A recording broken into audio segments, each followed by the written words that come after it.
So ayan mga koys, nandito na nga si Uno.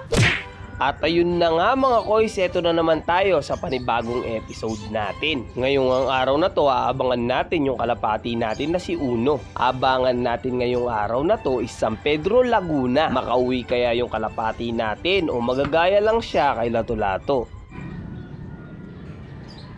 At ayun na nga mga koys, abangan na naman ng kalapati natin na si Uno. So abangan natin sa San Pedro, Laguna. So meron siyang 85.58 kilometers air distance mga koys. So medyo malayo-layo na para sa ibon natin. Pero tingnan natin mga koys kung kakayanin ba ni Uno yung karerang ito. So ayan ang panahon dito sa amin.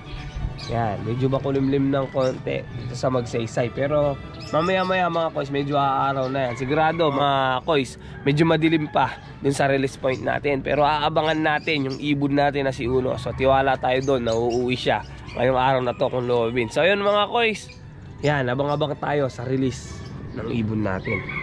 At gaya nga ng sinabi ko kanina mga koys, sinerch natin sa Google kung gaano kalayo yung lilipar ng ibon natin sa air distance.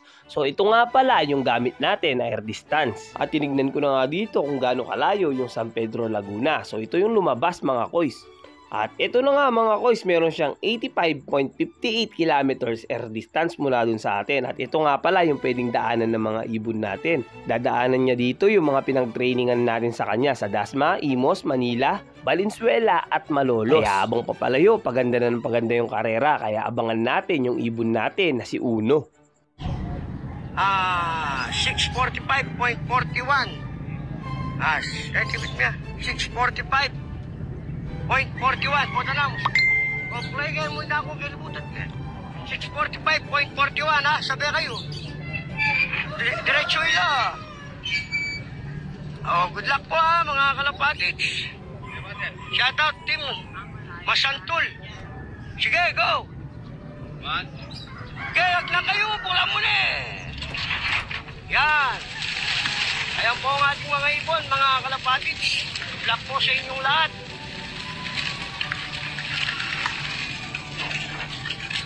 Pinakawalan na nga yung mga ibon natin ng 6:45. So aabangan na ng mga girl natin. So mamaya-maya papasok na ako sa trabaho mga koys. Pero mamaya-maya pagka nalabas na yung forecast natin mga koys, siya naman yung mag-update sa inyo para malaman nyo yung pag-uwi ni Uno. Kung uwi ba ngayong araw na to kung loobin mga koys. Sana mapadulo natin yung ibon na yun para kahit papano meron tayong isakay sa last lap. So ayan, yung mga ibon natin. So may badges tayo dito mga koys. Nawala yung tatlo dito mga koys. Ewan ko sana punta. Ayan, yung dalawang blue bar. At saka yung pamangkin ni Big Eye. Yun nandun sa taas ng checkered. Yung kasabayan nito, yung nakatip. Ayan, yung dalawang blue bar na nandun lagi sa taas. O kaya nandito yung isa. So, yan, natira na lang itong si Bunso. Ayan, may pangalan na pala itong mga to. Yung ito si Bunso mga koys, yung pinakahuli sa lahat ng inakyat natin. Si Maru, pinangalan ko Maru kasi maroon, Maru. Yan, Maru. Si Thunder mga koys at saka si White Flight. So tatlo na lang hindi ko nalalagyan dito. Ito, tsaka ito. Ayan. So yung dalawang magkapatid na to at saka yung nag-iisang anak. ARS natin. So ito na lang yung ARS natin. Yung dalawang blue bar na ARS na wala. Ewan ko anong nangyari mga koys. So ito yung forecast sa atin mga koys, o yung forecast ni Ninong natin. So mag-start tayo ng abang is mamayang 7:45 which is 1:4, 7:50, 1:3, 7:55, 1:2, 8:2, 1:1, 8:9, 1,000, 8:19, 900. Hanggang pababa na yon mga koys. So yan, anong oras kaya darating si Uno dahil makulimlim dito sa location natin. So abang-abang tayo mga koys. So ito mga koys, 1:4 na nga yung speedan dito sa atin. So ayan. Madilim pa rin dito mga koys. Wala na ata yung haring araw. Hindi na ata lalabas. Mukhang uulan ngayong araw na to.